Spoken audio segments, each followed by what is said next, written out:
Misericórdia, graça e paz da parte do nosso Senhor e Salvador Jesus Cristo. Muito bom dia, hoje dia 28 de novembro de 2020. Estou aqui mais uma vez no momento Mensagens para o Coração, para juntos lermos um texto bíblico e pensarmos nos ensinamentos que a palavra de Deus tem para as nossas vidas. Pois, como eu tenho dito e repetido, Salmo 119, 105 diz que a palavra de Deus é lâmpadas para os nossos pés e luz para os nossos caminhos.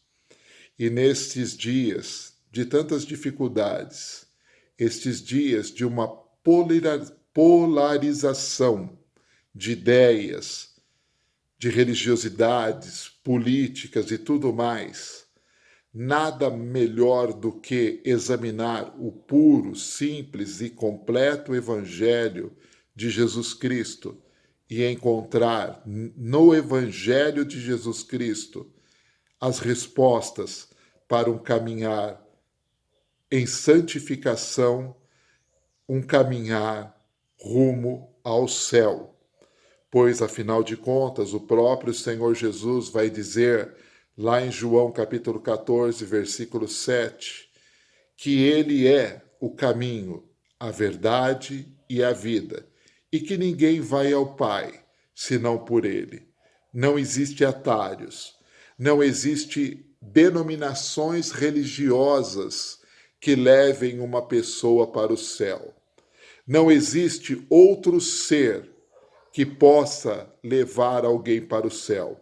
A Bíblia diz que só existe um intercessor entre Deus e os homens, Jesus Cristo, o homem. Então, somente Jesus, que é o único e verdadeiro intercessor entre Deus e os homens, é que pode dar perdão, salvação e um caminho de bem-aventurança para todo aquele que crer. Mas hoje eu quero ler com você e pensar rapidamente o Evangelho de Lucas, o capítulo 9, o versículo 23 ao 26, que diz assim: E dizia Jesus a todos eles: Se algum homem quiser vir após mim, negue-se a si mesmo e diariamente tome a sua cruz e siga-me. Porque aquele que quiser salvar a sua vida, perdê-la-á. Mas quem perder a sua vida por minha causa, este salvá-lo-á. Pois que vantagem tem o homem em ganhar o mundo inteiro e se perder, ou se destrói a si mesmo? Porquanto, qualquer que envergonhar-se de mim e das minhas palavras, dele me envergonharei diante do meu próprio Pai na sua glória e diante dos seus santos anjos. Palavras do Senhor Jesus em Lucas, capítulo 9, versículo 23 a 26. Quando Jesus está dizendo aqui que cada um dos seus discípulos deve negar a si mesmo e tomar a sua cruz e segui-lo, Jesus está dizendo que cada discípulo do Senhor Jesus deve tomar uma decisão de compromisso total com Ele e com o seu Evangelho. Não há como vivermos divididos.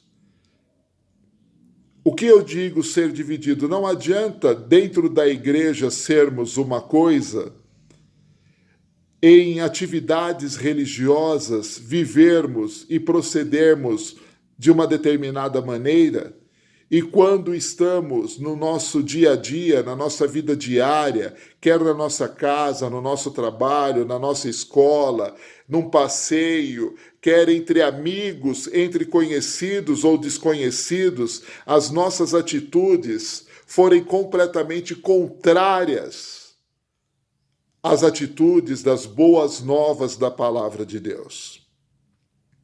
Nós devemos ser discípulos de Jesus 24 horas por dia. Eu aprendi isso com o pastor Ladislau Herdei, que sempre repetia esta questão, que nós somos discípulos de Jesus 24 horas por dia.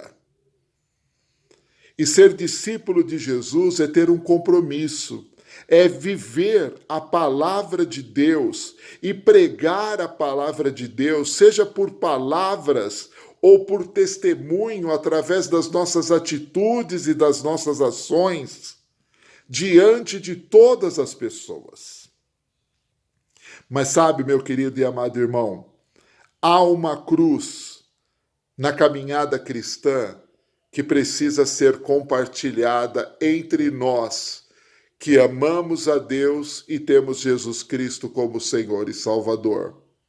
Isso faz me lembrar Marcos capítulo 15, versículo 21 e 22, quando diz que os soldados romanos que estavam conduzindo Jesus até o Gólgota para ser crucificado, constrangeram, ou seja, obrigaram um certo homem chamado Simão, da cidade de Cirene, para carregar a cruz de Jesus, pois Jesus já não aguentava mais.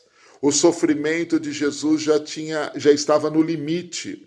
Jesus já tinha sofrido todas as arguras que nós podemos imaginar e podemos inimaginar, porque Jesus, naquele momento, além de ter sofrido, apanhado, não dormido, ter sido humilhado, além de todas as chicotadas, de todas as pancadas com canas que ele sofreu na sua cabeça, com a coroa de espinho, com aquela cruz pesada, naquele momento Jesus carregava sobre os seus ombros o pecado de toda a humanidade.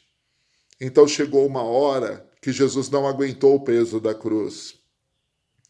E aí Cirineu, esse Simão Cirineu, foi constrangido pelos soldados romanos a levar a cruz de Jesus até o Calvário. E isso me fez lembrar uma postagem que eu vi na internet e eu até compartilhei, de uma foto que foi tirada de uma menininha nos jardins de uma igreja lá em Portugal, uma igreja chamada Igreja Bom Jesus dos Lavradores, em Portugal. E no jardim desta igreja há uma imagem de um homem carregando a sua cruz. É claro que é uma imagem relativa a Jesus carregando a sua cruz.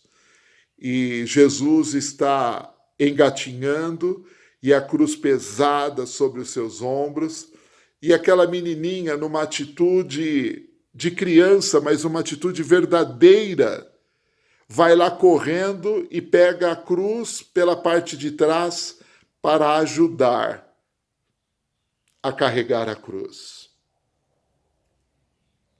Isso me faz lembrar Gálatas capítulo 6, quando diz que nós devemos levar, nós, discípulos de Jesus, nós que somos salvos em Cristo Jesus, que nós devemos levar as cargas uns dos outros. Em algumas versões está escrito suportar os fardos uns dos outros.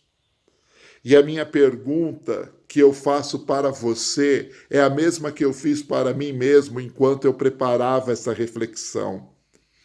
Até que ponto eu estou disposto a carregar o fardo, a cruz do meu irmão?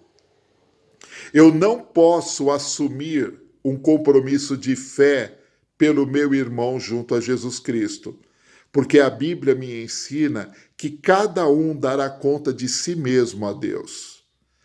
Mas a própria Bíblia me ensina que eu devo ajudar o meu irmão no momento que a cruz for pesada, no momento em que o fardo for insuportável. Muitas vezes, os membros da igreja esperam que o pastor faça isso, o missionário. Os membros da igreja esperam que a diretoria da igreja, a liderança da igreja faça isso.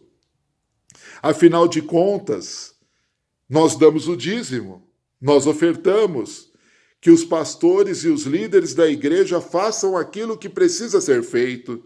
Mas, meu irmão em Cristo Jesus, não se engane. Dízimo não compra o céu. Dízimo não abre as portas da espiritualidade. Dízimo, oferta, não abre o caminho do amor ao próximo. O que abre o caminho do amor ao próximo é o teu compromisso com Jesus, de socorrer o teu irmão quando ele estiver em aflição. É socorrer o teu irmão quando você ver que o teu irmão está pecando e você vai lá não como um juiz, mas você vai lá como um auxiliador, mostrar a ele pela palavra de Deus que ele está pecando e que ele deve se arrepender e voltar aos caminhos do Senhor. Nós, como crentes em Cristo Jesus, precisamos aprender que a função de carregar o fardo um do outro, que a função de suportar a carga um dos outros, não depende do nosso título, não depende do nosso cargo diante da igreja. Depende do nosso compromisso com Jesus Cristo, quando nós o aceitamos como Senhor e Salvador. É muito fácil eu dizer para o meu irmão: vá em paz, que Deus te abençoe. Mas muitas vezes aquele meu irmão está precisando de um abraço, de um aperto de mão. Talvez aquele meu irmão esteja precisando de uma oração. Mas talvez aquele meu irmão esteja precisando de uma cesta básica, de uma conta de luz, de uma conta de água paga. Talvez aquele meu irmão esteja precisando comprar um remédio ou até mesmo de um dinheiro para bancar alguma situação dentro da sua casa. Talvez aquele meu irmão esteja passando por uma aflição que eu não sei. Então, meu querido, eu aconselho a você. Paulo, lá em 1 Coríntios, capítulo 12, diz que nós devemos procurar os dons em oração e nós precisamos procurar os melhores dons. Então, nesta manhã, eu quero aconselhar a você a procurar diante de Deus o dom do discernimento, que é o dom da sensibilidade espiritual, de muitas vezes perceber as coisas que estão acontecendo ao seu redor, sem ninguém precisar falar. Mas também quero deixar aqui para você, meu irmão em Cristo Jesus, que está passando por alguma luta, por alguma dificuldade. Ore, porque Deus é que há de abrir as portas para você, mas não fique de boca fechada. Algumas vezes Deus vai mandar você ficar de boca fechada e aguardar que Ele trará a solução e a salvação. Mas outras vezes você terá que apresentar o seu fardo a alguém. Então, não se cale quando Deus mandar você falar. Não se cale quando Deus disser para você: procure a ajuda de um irmão. E você, meu irmão em Cristo Jesus, entenda de uma vez por todas que Deus tem uma forma multiforme de agir dentro da graça. Algumas vezes, Deus vai fazer surgir, por um milagre do pó da terra, o alívio e o socorro a um dos seus filhos. Mas algumas vezes, Ele vai usar a tua vida para socorrer a quem precisa. A questão é você estar afinado com as coisas espirituais. E não existe um afinamento com as coisas espirituais se não for através de um compromisso com a cruz de Cristo. E o compromisso com a cruz de Cristo é o compromisso de viver o puro, simples e completo Evangelho de Jesus Cristo. Que Deus te abençoe, que Deus te dê um final de semana rico e abençoado. Pai, em nome de Jesus, abençoe cada um que ouvir desta mensagem e que esta breve mensagem possa falar em cada coração como falou ao meu coração. Que verdadeiramente nós, os teus discípulos, possamos ser sustentadores, supridores, auxiliadores uns dos outros. Que paremos de olhar para o nosso próprio umbigo e comecemos a olhar além. Comecemos a olhar o que o Senhor quer. E que a tua paz, que excede todo entendimento, guarde os corações, em nome de Jesus. Amém e amém. Deus te abençoe. Fique na paz. Pastor Jussi Eduardo Costa, membro da Primeira Igreja Batista em São Paulo. Se você quiser fazer uma visita para nós, será um prazer. Praça Princesa Isabel, 233, Campos Elíseos, aqui no centro da cidade de São Paulo, bem de frente à Praça Duque de Caxias. Será um prazer ter você aos domingos, às 10h30 e 18h30, às quartas-feiras, 19h30, e todos esses nossos cultos estão sendo transmitidos pelo YouTube através de Primeira Igreja Batista de São Paulo. Vai ser um prazer ter a tua presença, em nome de Jesus. Amém e amém.